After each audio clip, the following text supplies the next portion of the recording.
everybody. I'm also very happy and grateful to be here, and I guess that in the context of this panel I would like to discuss through some of my work and work of my collaborators in Palestine, Sandy Hilal and Alessandro Petti, who were invited but could not be here today, the question of space in transformation. So initially I would like to say that I think or propose that the power of geographies, of what we sometimes call repressive geographies, is not in their fixity, is not when they are there in their full kind of reality that seems unchangeable and fixed, but rather in their transformation.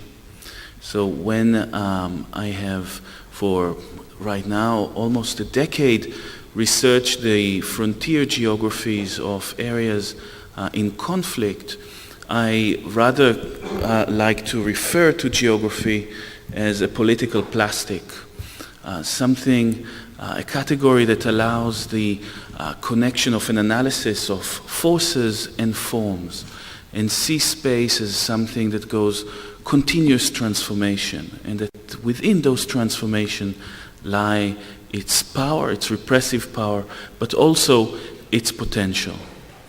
So the political plastic means that the elasticity of space, that perhaps that material characteristic of viscosity, is not a benign category at all. But in fact, the elastic political plastic could be in fact more deadly and repressive than what we think is a fixed space. In the West Bank, it is not only the fact of where military bases, roads, settlements, and bridges are built, but the fact of the constant transformation, the fact of the kind of chaos of its transformation, its unpredictability that is actually become the mechanisms of control. In a sense, perhaps it refers to a conception of space, of geography, and if we're speaking here of geography, that were debated at the very inauguration of geography as a discipline, that between Élisée Reclus and Paul Vidal de la Blanche, where Reclus, an anarchist geographer, referred to geography as history in space. In fact, the history, which is not the history of people in space, this is not a kind of an account of certain processes that happen in the city or within buildings or environments and landscape, but the history of materials themselves. Right? The history of stone, the history later of concrete, steel, etc., and how we can see in their history, in their constant transformation and interaction between themselves and within human agents, a certain kind of ecology in which power and resistance are actually in operation. In fact, thinking about moments of transformation was the inaugural sort of reason perhaps for the establishment of an institute together with my two colleagues that I mentioned before in Bethlehem about 3 years ago, which is called Decolonizing Architecture Institute, where we are looking at moments of transformation, changes in the logic of Israel's occupation in Palestine, partial evacuation, changes in its kind of organization of either its suburban geography or military one, as beginning of potential for subversion and transformation. The fundamental question that we are dealing with is what happens to space when it is unplugged from the political military forces that actually charge it with its power and meaning. And effectively, initially, what is the meaning, what is the potential of the single family house, that almost DNA of the occupation of Palestine, when it is actually unplugged from the power that charge it. In a sense, through series of interventions and negotiations with some NGOs and different actors within that elastic frontier of the Palestinian territories. We want to enter into the political process with that question of how to inhabit the house of one's former enemy.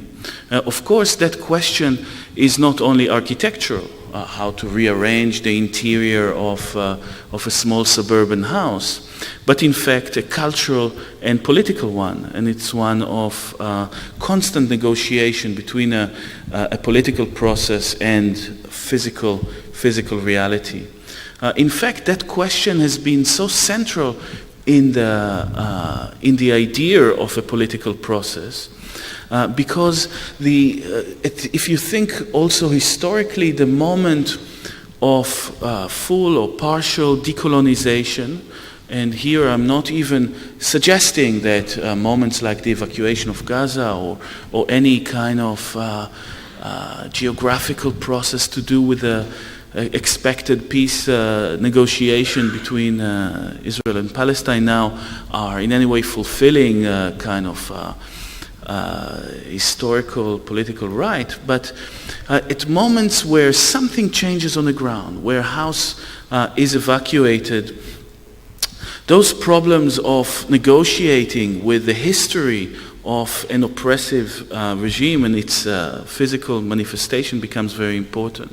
And it somehow always shifts in the history of decolonization between two desires. The first one is a kind of cathartic sort of desire to burn architecture, architecture that is not only the illustration, the kind of the image of the power of colonialism, but in fact its very instruments. And now in Palestine, like in many other places that were undergoing part decolonization, the idea of complete destruction is current. I mean, would we destroy 500,000 buildings sitting on the top of the water cycle in the West Bank? On the other hand, the government desires always to continue.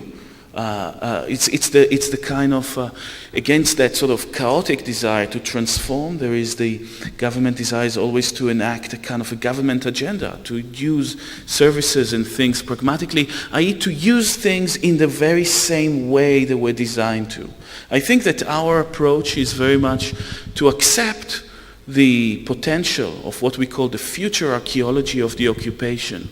Those houses that perhaps will be delivered and removed, but to subvert their use, to liberate that relationship between program and form, and to see if if one could